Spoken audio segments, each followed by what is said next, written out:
Se oye muy bajo. Hola, ¿qué tal? Donde quiera que estén, a través de las tecnologías, acercándonos, eliminando barreras, pero hoy teniendo el privilegio de compartir con los dos compañeros de Brasil y esperando con sumo gusto la participación de la profesora Isabel Fadul de Oliveira también. Vamos a conversar con Gerson Carlos de Oliveira Costa y vamos a tener una conversación muy nutritiva. Vamos a pedirte, por favor, Gerson, que nos ayudes un poquito hablándonos de ese lugarcito que te vio nacer, algo importante, a lo mejor algo histórico, no sé cómo es su paisaje, y alguna cosa que te haga sentir orgulloso, algún logro personal o académico. Perdón si hablo muy rápido. Adelante, por favor. Sim. Meu nome é Gerson Carlos de Oliveira Costa. Eu sou brasileiro, sou natural de Salvador, Bahia. Eh, Salvador é uma cidade muito caliente, é uma cidade praiana, tem um litoral muito amplo.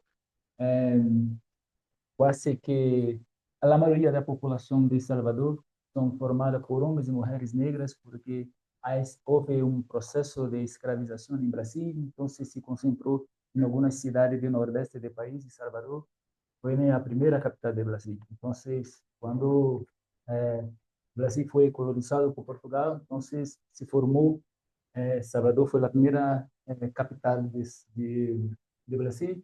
Então, há muita cultura afro-brasileira, muita influência africana por conta deste histórico de formação de social, antropológica e histórica da cidade.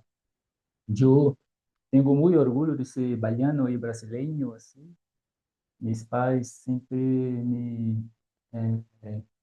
de alguma forma, me incentivaram a me sentir com muita autoestima por minha história, de meus antepassados, minha cor de minha pele, enfim, minhas características físicas. Então, eu sou um homem muito orgulhoso, muito confiante de minha história e de onde eu vim.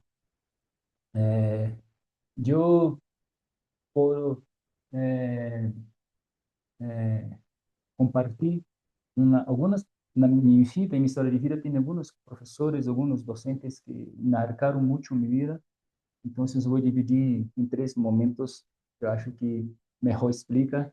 Quando eu era muito ninho, tive uma professora chamada, tem um apelido que nós outros utilizamos em Brasil, chama Pro, para não chamar professora, chamamos Pro, e tem uma Pro chamada Pro Vera, que foi minha professora quando eu tinha talvez 8 ou 9 anos. Es una recordación muy fuerte, las clases, la manera como ela hablaba con amorosidad, con atención, la manera como ela hacía carinho en mi cabeza cuando yo no sabía alguna cosa, no sabía leer, y eso me marcó mucho, así, y también de alguna forma me influenciou a ser professor também, porque sou um professor em formação. Então, quando eu estou em classe tentando transferir conhecimentos para os outros estudantes, eu me miro também em Provera, eu sou Provera também, então elas é parte da minha história e de alguma forma ela influenciou minha vida.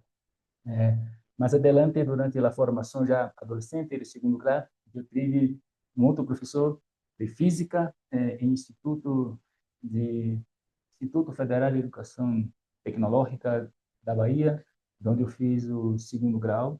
Tem um professor de física chamado Ebenezer, mais conhecido também como Bené, que era um apelido, e foi muito importante em minha formação também. Já com a outra característica, ele era mais técnico, mais metódico, e eu aprendi com ele, de certa maneira, disciplina para poder focar nas coisas. Ele era um professor de física, então, diferente da professora, ele tinha outra característica, mas de alguma forma complementou uma coisa com a outra. Então, Eso foi muito importante. ¿Alguna característica de sus estrategias que recuerde? Sim, sim. Ele escrevia muito em quadro, ele usava muito a louça e fazia esquema mentais para aprendizado. Isso me ajuda até hoje, assim, porque eu sou muito disperso, assim, então eu preciso colocar as ideias em papel. Enquanto estiver em minha cabeça, para mim não funciona. Tenho que escrever de o que eu estou pensando. Agora mesmo estou escrevendo um diário de bordo, eu sempre escrevo, eu tenho muitos cadernos, tenho milhares de cadernos, estou o tempo todo escrevendo, e penso que é dessas influências. Então, vocês, professor Benezé, se está vendo essa película, obrigado por isso também. ¿Tienes algún gusto por algún tipo de cuadernos en particular? ¿Te estimula algún tipo de cuaderno? Sim, eu gosto de cadernos, como eu posso dizer, forrados. Eu compro e faço uma forra. Única, Sim, assim, singular. vou mostrar. Caderno deste tipo. Acá, este é meu diário de bordo. Este é um autor brasileiro, Ariano Suassuna, muito conhecido. E acá está meu diário de bordo de México. Todos os dias eu escrevo alguma coisa que não aconteceu y mis filhos verán para mí.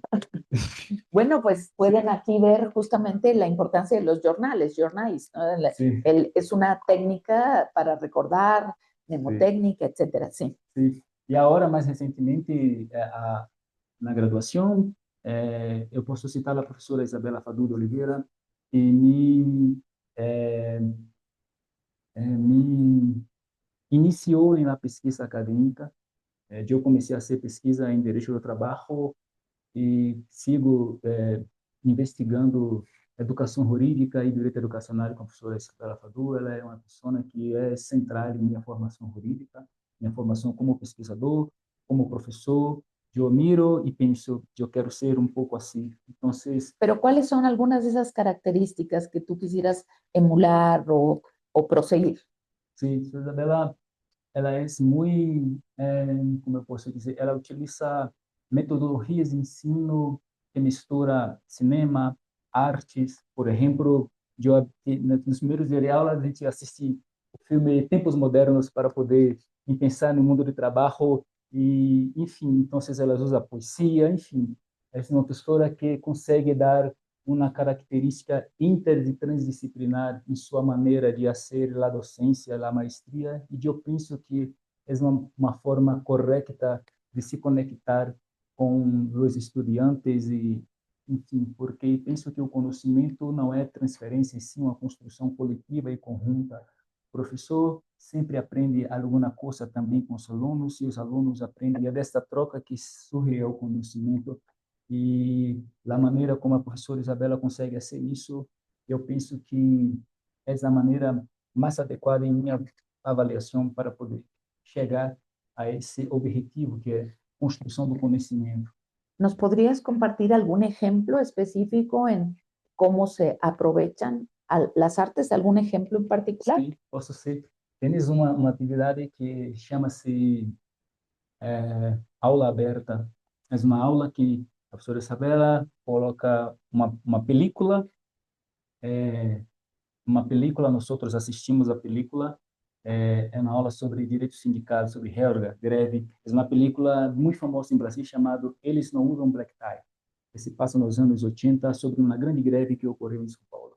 Então, a partir dessa película, nós outros, após a película, no cinema, que tem no cinema da Universidade Federal da Bahia, nós outros nos quedamos a refletir, a fazer reflexões a partir disso. Pero en esta reflexión, ¿hay alguna metodología o es completamente libre? A metodologia é livre, penso que sim, porque penso que cada turma funciona de uma maneira. Então, a metodologia ela sempre precisa ter algum tipo de espaço para ajustes, porque o método que um aluno aprende de uma maneira e nos outros vai surgir um efeito completamente diferente, tanto da percepção do filme como da percepção de pessoas que são mais comunicativas e falam muito, então você tem que ter uma estratégia diferente. Tem pessoas que são mais extrovertidas, mais expansivas, tem uma outra. Tem pessoas que são mais sangradas, tem pessoas que são mais felizes, enfim. Cada pessoa é de uma forma e a metodologia deve ter um espaço de adequação. Muy bien, bueno, pues tenemos entonces ya un poco esas coordenadas, ese contexto de su ciudad natal y estos tres profesores. Vemos que primero es más importante la cercanía, la no censura, podríamos decir. Luego ya esta parte de proveerte herramientas para salir de pues, la dispersión y Sí. luego vemos ya el tema como de la motivación, muy, muy importante, pero yo diría también de la vinculación alterna con el estudiante. Entonces, tenemos como tres características que formarían parte del perfil de un docente líder, de un docente transformador, de una persona docente, digamos, que requiere el siglo XXI. Bueno, ya lo tenemos esto muy claro. Y creo que no hemos mencionado en ninguno de estas etapas el tema de la investigación.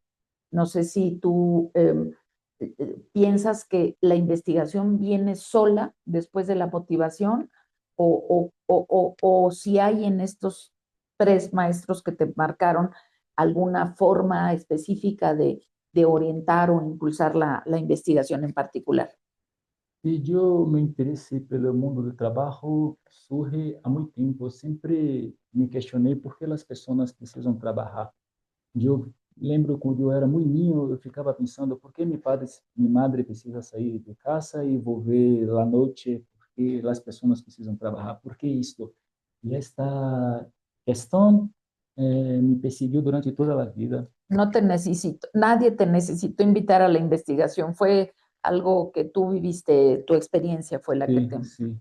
Muy bien. Bueno, esta entrevista muy breve, creo que mencionaste la película sobre una huelga es la palabra en México Sim, muy importante en los ochentas. sim, ¿Fue verídica esta? sim, sim. En qué lugar? ¿Ahí en Bahía? ¿O Em São Paulo, en San no Paulo? ABC ¿Y Paulista. cuánto tiempo duró esta huelga? Penso, agora não sei, mas penso que alguns dias.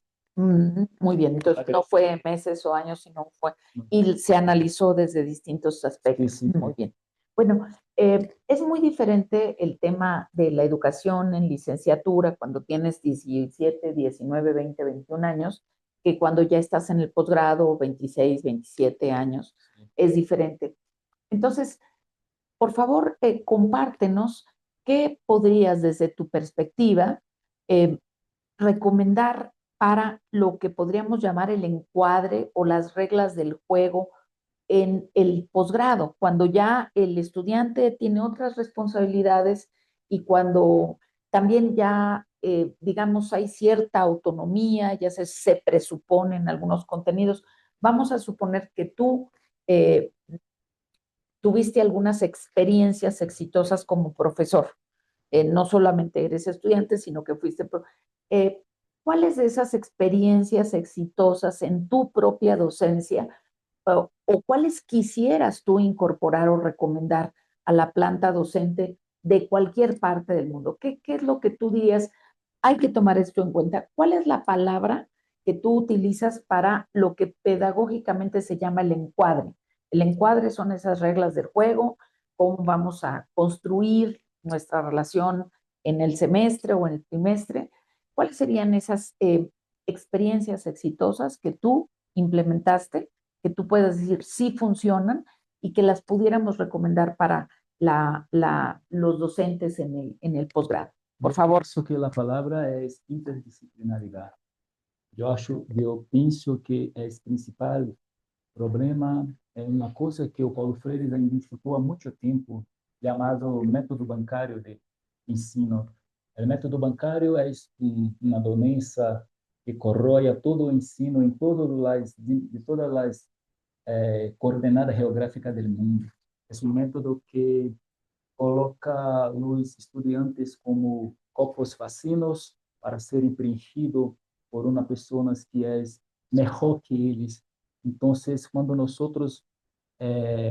utilizamos ferramentas interdisciplinares, agora como citei há pouco, como artes, que seria a película, mas pode ser, tem, as possibilidades são infinitas de interdisciplinariedade. Então, dá para utilizar música, poesia, dança, enfim.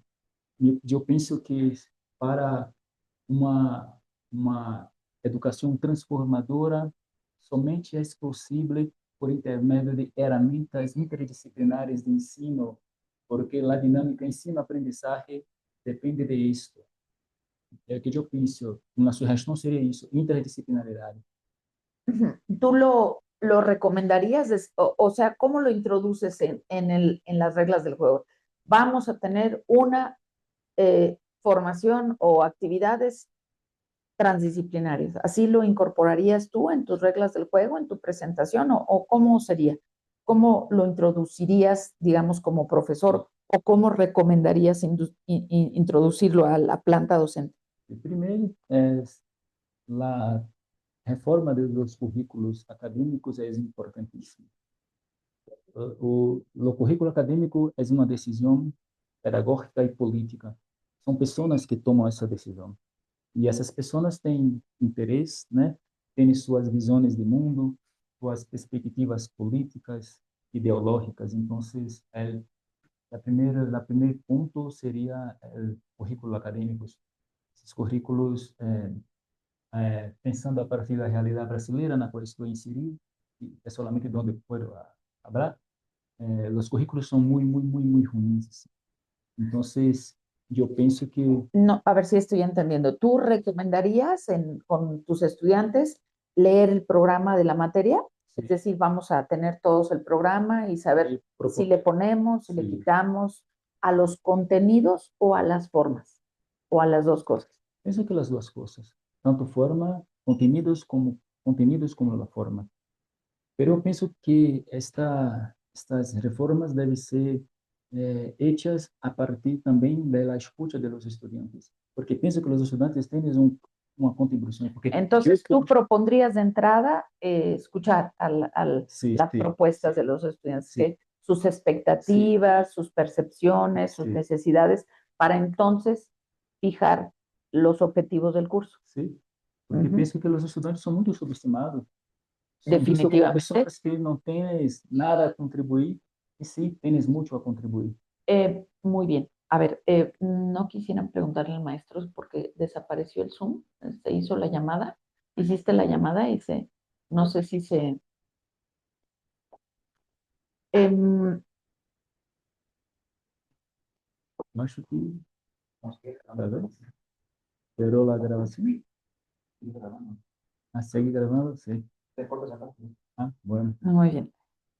Bien, pues nos mencionaste de alguna manera la forma errónea de la educación bancaria, ¿no? Sí. Una persona no está para ser llenada por otra y menos por otra que aparente o supuestamente es mejor por sus conocimientos técnicos. Sí. Bueno, vamos, Gerson, a cerrar esta conversación pidiéndote, por favor, dos cuestiones.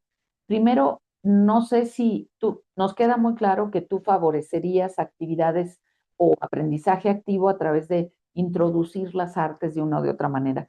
Pero si tú fueras el tomador de decisiones, tú eres el que tienes el poder, acabas de decir, la reforma curricular es tanto pedagógica como política, pero vamos a suponer que tú tienes el poder para hacer un curso para todos tus docentes en el posgrado. ¿Cuál sería ese curso docente o didáctico que tú propondrías? ¿Qué crees que el profesor o la profesora deberían de fortalecer? Eu penso que, como são professores que já têm uma formação teoricamente sólida, eu penso que talvez um curso no qual esses professores pudessem ter acesso a metodologias de ensino e dentro dessas metodologias de ensino apontasse esta interdisciplinariedade. ¿Hay alguna, eso, ya me queda muy claro que tú les enseñarías un poco cómo introducir la interdisciplina o la transdisciplina en el aula, pero pedagógicamente? Sí. Bueno, muy bien. ¿Hay algún uso que tú hayas tenido particular en tu posgrado de las tecnologías? ¿Hay alguna herramienta que te hayan estimulado a utilizar en tus estudios de posgrado o por el momento o no se ha introducido? Eu estou pensando algumas coisas, mas no momento não introduzi nada. Pero eu penso que é possível utilizar algumas redes sociais para fazer fóruns de discussões, por exemplo, é uma opção, aulas gravadas para que os estudantes possam, como aporte de estudo posterior, videochamadas com professores para gerar dúvidas, enfim, há muitas possibilidades de utilizar ferramentas digitais para garantizar uma educação de melhor qualidade. Muy bien, entonces, ¿por qué no piensas, digamos así, como algunas barreras que se den en el aprendizaje en el posgrado para que vayas pensando cada barrera con qué alternativa tecnológica? Ahorita acabas de decir, simplemente para que no se trasladen dudas en videollamada, hacer 2 sesiones al semestre o algo así. Bueno, para terminar la conversación, tenemos por un lado un conjunto de palabras que queremos favorecer para estimular la participación de los estudiantes, pero también por el otro lado un ambiente de palabras o de expresiones que no son nada favorables, Sí. ni para el ambiente ni para la persona. ¿Cuáles serían algunas de estas recomendaciones en cuanto a la forma de corregir o de llamar la atención en público que tú crees que deberíamos de evitar en el aula? Las negativas, ¿tienes en mente alguna cuestión que sea muy incómoda o que sea, digamos, contraproducente para el estudiante o ya no se da en el posgrado? No, em pós-grado, sim. Há uma questão em pós-grado que, pelo menos falando desde Brasil, que algumas disciplinas são meramente, não há discussões. As pessoas recebem textos para serem lidos e depois, no segundo momento, esses textos serão discutidos. Pero eu percebo, a partir de minha experiência, que era um formato que, a priori, pode parecer produtivo, porque as pessoas vão fazer as discussões, mas que é muito difícil garantizar que as pessoas leiam os textos e refletiram. Então, no formato de oficinas, na minha avaliação, seria muito melhor, porque as pessoas teriam espaço de trocas e espaços de formulações, de reflexões sobre dos textos que estão sendo discutidos. No lo pude comprender completamente. Un formato de oficina, troca quiere decir como intercambiar, ¿o? Sim, intercambiar Ajá, pero ¿cómo conhecimentos. sería ese formato de oficina? Eu não sei, estou pensando agora, pero penso que, como o método que está vigente é um método que as pessoas apenas falam, podem falar qualquer coisa, e às vezes eu percebo que as pessoas pegaram no texto, colocaram na inteligência artificial, fizeram um resumo, estão ali lendo no computador, então isso aí não tem nada. Então, eu penso que a oficina poderia garantizar uma interação, vamos discutir um texto ou por exemplo, destaque uma parte do texto, um capítulo, uma parte que te interessou e articule com outras coisas que nós discutimos durante o semestre ou durante a graduação, seu problema de pesquisa. Definitivamente creo que coincidimos, es más la metodología de la discusión la que importa Sí. y también la cantidad del texto, ¿no? Porque en tu posgrado, ¿cuántas personas trabajan y estudian? Más o menos de un grupo, ¿como de qué cantidad? ¿Qué será? ¿El grupo es de 20, 30? Todos os estudantes De tu grupo da pesquisa, penso que uns 30. unos 30. Uns 30. Y de esos 30, más o menos, ¿cuántos también trabajan? No son estudiantes de tiempo completo o investigadores de... 80%, 90%.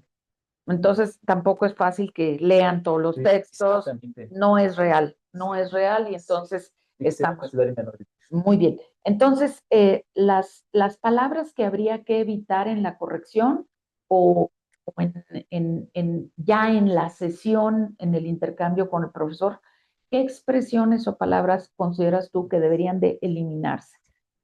Que tú sientas que siguen vigentes y que deberían de eliminarse definitivamente porque no hacen bien a la retroalimentación, a la realimentación. Palavras habladas em sala de aula por os docentes. Sí. Bom, es difícil. ¿Es Porque más que nada el lenguaje no verbal o las formas de aprobar o desaprobar o más bien todo es aprobación? eu penso que são duas coisas. Tienes uma questão de linguagem não verbal de seus professores. Eh, é muito comum que os professores performance linguagem de força. Então, eu sou mais forte que você fica quietito em seu canto e só apenas escuta o que eu vou falar. E há medo referencial que se cria nisso. Então, essa linguagem de força que os professores projetam, penso que deveria ser, porque é malo. Outra coisa também é o modo de avaliação com notas. De 1 a 5, de 1 a 10. Penso que também não funciona muito bem. Muito embora em meu programa de pós-grado não tenha desta maneira, mas eu conheço que, eu sei que em outros programas de pós-graduação em Brasil é assim. Então, essa coisa de avaliar os alunos de ponto qualitativo, de 1 a 10, abaixo de 5 está mal, acima de 5 está mais um, e 10 está entonces es menção, ¿sí? Que las personas no pueden ser avaliadas así. Uno de los cursos que yo propondría y que se los dejo a ustedes para pensar en materia docente justamente tiene que ver con evaluación, porque evaluar es muy complejo y tendría que ser formativo. Imagínense, a mi hijo un profesor le dice, no voy a fijar la rúbrica hasta que terminen todos el examen. Y cuando terminen el examen, voy a decir cómo voy a evaluar a partir de las deficiencias. Eso me parece a mí completamente antipedagógico. Sí. Voy a ver los errores de todos y entonces a partir de los errores de todos, pues creo que la evaluación, yo voy a tener una ponencia sobre modelos de evaluación precisamente porque es un punto sumamente delicado. A lo mejor a una persona, y es una presión por parte de los estudiantes también, porque lo dicen, ¿por qué él tiene 10 si yo trabajé más? ¿Por qué él tiene 10 y no vino? Entonces es muy difícil porque hay veces que un estudiante tú sabes que hizo un gran esfuerzo y que a lo mejor pues no vino todos los días o no, Sí. pero hizo un gran esfuerzo, tú lo viste porque no tenía las herramientas. Sí. Y entonces los propios estudiantes consideran que es injusto. Sí. ¿Por qué él si no vino, si no hizo, si no estuvo? Entonces creo que la parte de la evaluación es un elemento pedagógico importantísimo en el aula. O pior de tudo isso é que o estudante acaba assimilando isso e sentindo que não é bueno. Às vezes é um grande estudante que tem um grande caminho pela frente e por ele ter uma nota barra, desiste até de ter curso de pós-graduado. Então, é muito violento isso também. Un mensaje específico para esos estudiantes que no se dejen echar atrás, que no se echen atrás cuando tienen un docente que no esté capacitada o capacitado para evaluar. ¿Cuál sería su mensaje para cerrar? Não permita que nenhuma pessoa lhe diga que caminho deve seguir. Vocês têm que seguir firme, pense positivo, faça seu trabalho duro e siga em frente. Não permita que nenhuma pessoa diga esta porta está cerrada para você. Você pode entrar em qualquer porta que quiseres. É assim que essa é a minha mensagem. Es muy bueno. Así decía Tomás Alva Edison, 99% son codos, responsabilidad y el 1% genialidad. No necesitamos ser genios, es más importante perseverar y continuar adelante. Así que vamos a invitar a Gerson, a sus compañeros, a sus colegas y a la maestra Fadul para trabajar muy juntas y muy juntos en el aula jurídica virtual y en el seminario constructivista en este 2026, siempre hermanados por la transdisciplina y por las artes. Gerson Carlos de Oliveira Costa, ha sido un enorme gusto. No nos dijiste en qué había sido profesor y tenemos otra entrevista. Muchas gracias. Ese mensaje te lo tomamos y lo agradecemos de corazón. Muchas gracias.